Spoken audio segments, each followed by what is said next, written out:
Hi everybody, today it is January 5th. We're in the middle of we're near the end really of the Christmas season. And today I want to tell you about something very interesting and exotic. Now of course, remember that our religion is 2,000 years old and has a long history, and there have been many different ways of living the Christian life throughout the centuries. And I want to tell you today about one particular figure in the 5th century that truly was a wonder of the world, if you will.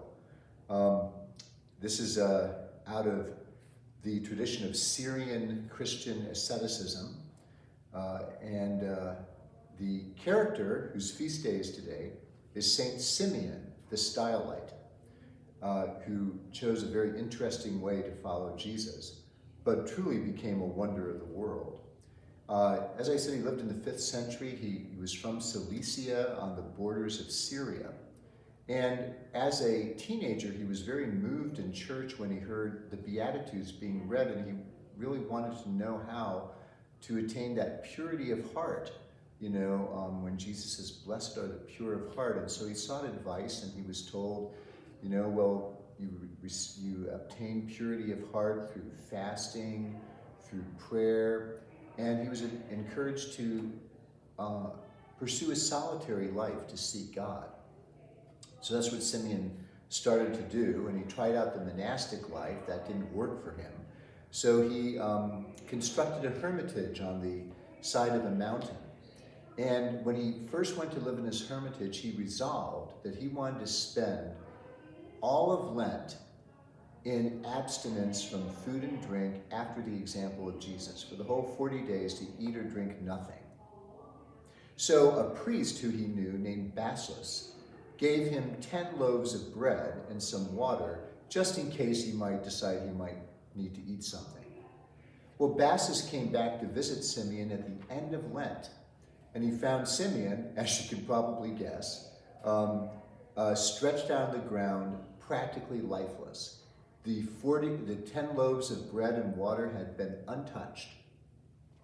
And so Bassus took a sponge of water and he moistened Simeon's lips and he gave him the Eucharist.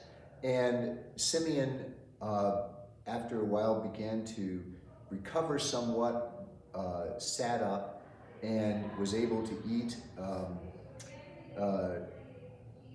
By degrees, he was able to swallow a few lettuce leaves.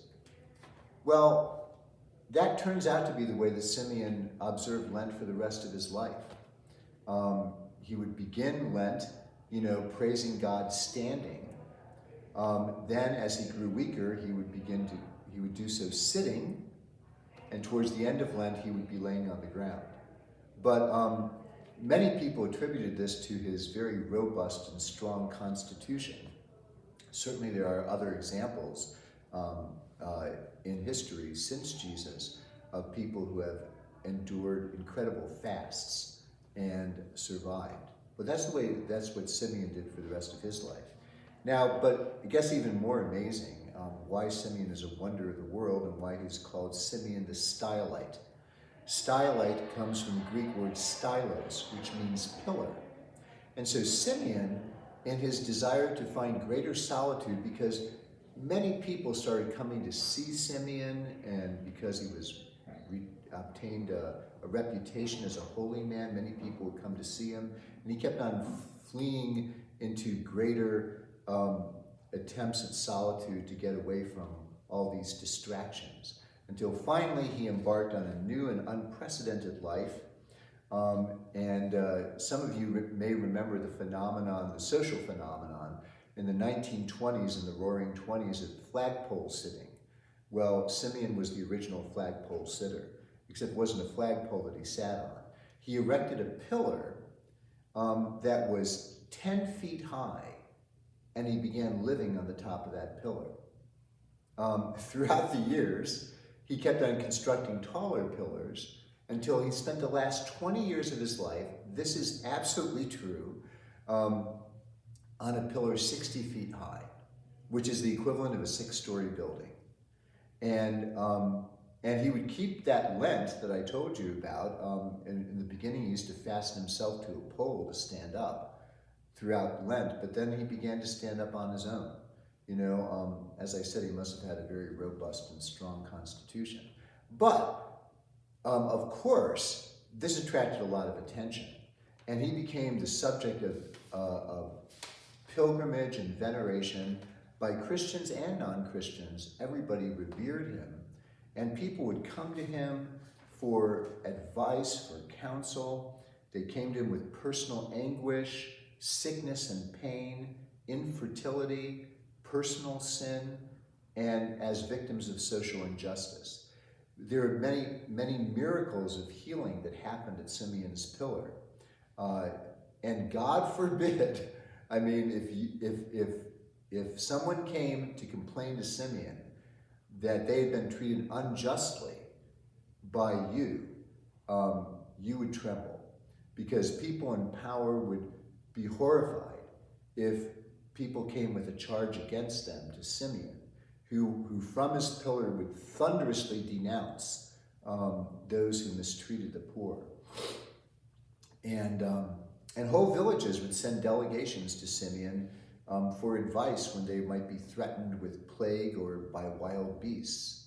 So even though Simeon kept on trying to seek a solitary life with God, he attracted an awful lot of attention. A lot of people came to him, and he had this very unusual ministry from the top of a pillar. And so pillar dwellers, Christian hermits from this Middle Eastern phenomenon of the 5th century, were called stylites because they lived on top of pillars. Nobody was as famous and as extraordinary as that, as the original one, Saint Simeon. So today is his feast day. So Simeon, who's now atop the pillar of heaven, we can ask for his intercession, especially for those who suffer terrible social injustice, but for any people who are suffering in any way. So that's the remarkable story of Saint Simeon the Stylite, truly a wonder of the ancient world. As you know, his life is certainly something that one can marvel at, but it's not necessarily one that everybody should imitate. So this coming weekend is the Feast of Epiphany, and on Monday will be the end of the Christmas season for us this year, and so this weekend here in the Commons there will be Epiphany blessing kits that Nadine McGrady, our coordinator of Christian formation, is preparing for everybody to take if you would like to have one. And this is an Christian Eastern custom of blessing the doors and the thresholds of one's home at Epiphany. And she will have kits with instructions available here in the Commons at the Masses this weekend as supplies last. So help yourself to those. And see you in church.